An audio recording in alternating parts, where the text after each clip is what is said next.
हमारे इस ब्रह्मांड की सृष्टि आज से लगभग 13 बिलियन साल पहले हुई थी और हम इंसानों की उत्पत्ति आज से 2 लाख साल पहले हुई है।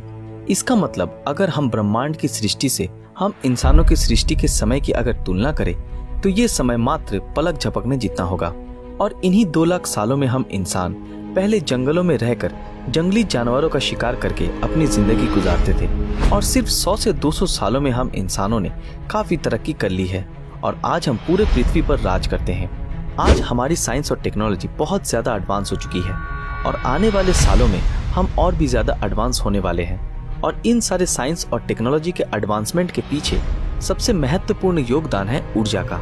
हम हमारी रोजमर्रा की जिंदगी में, फैक्ट्रीज में, गाड़ियों में, घरों में, ऊंची ऊंची इमारतों में इस ऊर्जा का उपयोग करते हैं और आज के समय पे हम इन सब जरूरतों को पूरा करने के लिए 17.35 टेरावाट्स ऊर्जा का उत्पादन करने में सक्षम हैं। हम ये सोचते हैं कि हम चांद तक पहुंच चुके हैं, हर रोज स्पेस में सैटेलाइट्स भेज रहे हैं, सुपर कंप्यूटर्स का आविष्कार कर रहे हैं और आने वाले समय में मार्स पर रहने के बारे में प्लान बना रहे हैं। और इन सब को देखकर हमें ऐसा लगता है कि हम बहुत ज्यादा एडवांस हो चुके हैं, लेकिन ये तो कुछ भी नहीं है।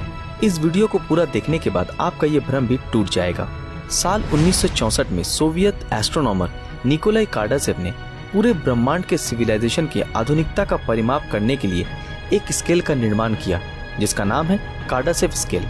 इस स्केल का मेन बेसिक ये है कि एक सभ्यता हर साल कितनी ऊर्जा का उत्पादन करती है और कितनी ऊर्जा का उपयोग करती है, क्योंकि ऊर्जा ही आधुनिकता की जान है और इसी के आधार पर हम किसी भी सिविलाइजेशन की आधुनिकता का सटीक परिमाप कर सकते हैं। इस स्केल के आधार पर आधुनिकता के हिसाब से कार्डासेव ने अपनी थ्योरी में 3 तरह के सिविलाइजेशन के बारे में बताया और वो है टाइप 1 सिविलाइजेशन, टाइप 2 सिविलाइजेशन और टाइप 3 सिविलाइजेशन। और आज की हमारी ये वीडियो इसी विषय पर आधारित है। मैं आप लोगों को बता दूं कि ये स्केल लॉगरिदमिक तरीके से काम करती है।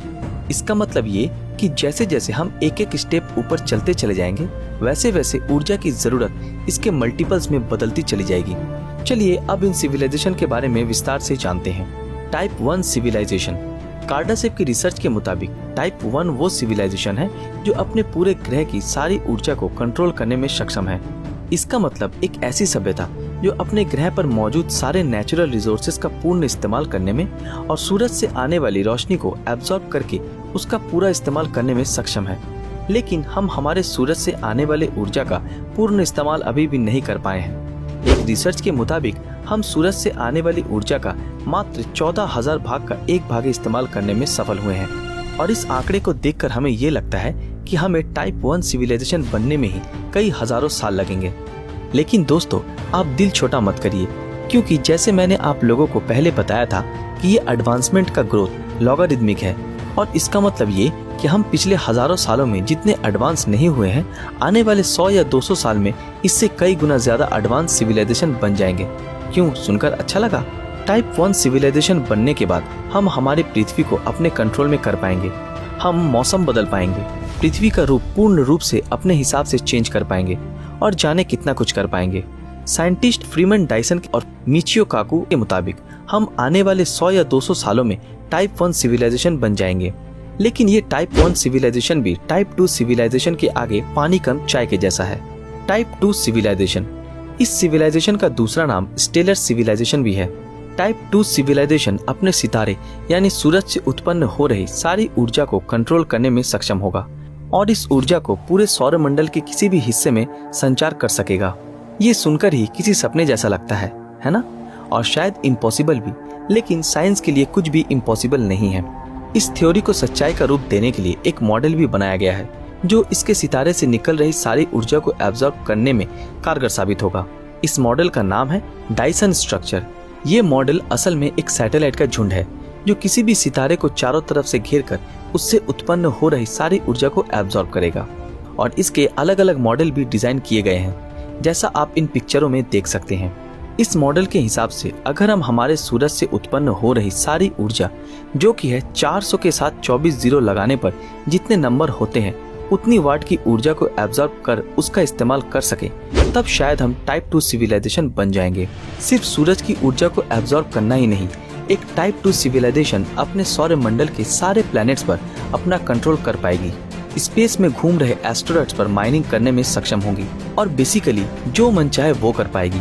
लेकिन दोस्तों, आपके मन में ये सवाल तो जरूर आता होगा कि हम इतनी सारी ऊर्जा का करेंगे क्या, इसका इस्तेमाल कहाँ करेंगे। तो मैं आप लोगों को बता दूं कि आने वाले 1000 सालों में इस टाइप 2 सिविलाइजेशन में तब्दील होने के बाद हम न जाने कैसे कैसे मशीन का आविष्कार करेंगे। Robots, gigantic computers, electric planes, तरह तरह के स्पेस मिशन, दूसरे प्लेनेट पर घर बनाने का काम होगा और न जाने क्या कुछ जिसकी कल्पना भी हम आज घर बैठे नहीं कर सकते।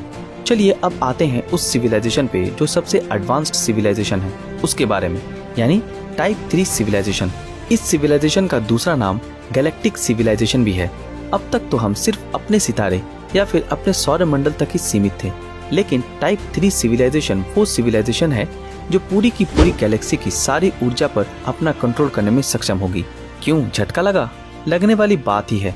इस सिविलाइजेशन के पास इतनी ताकत होगी जिसकी कल्पना भी कर पाना नामुमकिन है और हमारे हिसाब से टाइप 3 सिविलाइजेशन एक साइंटिफिक तौर पे कल्पना का विषय जैसा लगता है, लेकिन है नहीं। इसलिए इस सिविलाइजेशन के बारे में भी हम जानेंगे। ये सिविलाइजेशन भी सितारों की ऊर्जा को कंट्रोल कर उसका यूज करेगा और एस्टेरॉइड और प्लैनेट्स पर नेचुरल रिसोर्स के लिए माइनिंग करेगा। लेकिन फर्क सिर्फ इतना होगा कि ये सिविलाइजेशन पूरी गैलेक्सी में घूम रहे करोड़ों सितारों और ग्रहों के साथ ऐसा करने में सक्षम होगा। टाइप 3 सिविलाइजेशन ग्रहों को शहरों की तरह यूज करेगा, यानी कि कभी एक ग्रह पर बस्ती बसाएगा तो कभी दूसरे पर, और ऐसा न जाने कितने ग्रहों पर। इस सिविलाइजेशन के पास टोटल इस नंबर के वॉट जितना ऊर्जा का कंट्रोल होगा। बस आप आंखें बंद करके ये कल्पना कीजिए कि एक ऐसा सिविलाइजेशन जो गैलेक्सी के सारे ग्रहों पर अपनी बस्ती बसाकर सारे सितारों में डायसन स्ट्रक्चर के मॉडल की मदद से सारी ऊर्जा को एब्जॉर्ब कर रहा है, सोचकर ही हमारे रोंगटे खड़े हो जाएंगे। अभी आप सबके मन में ये सवाल उठ रहा होगा कि क्या ये सब कुछ होना पॉसिबल है? तो मैं कहूँगा बिल्कुल पॉसिबल है, क्योंकि इन सब रिसर्च के पीछे जितने भी थ्योरीज जुड़ी है वो सारे फिजिक्स के लॉज को फॉलो करते हैं। बस हमें इंतजार करना है आने वाले फ्यूचर का।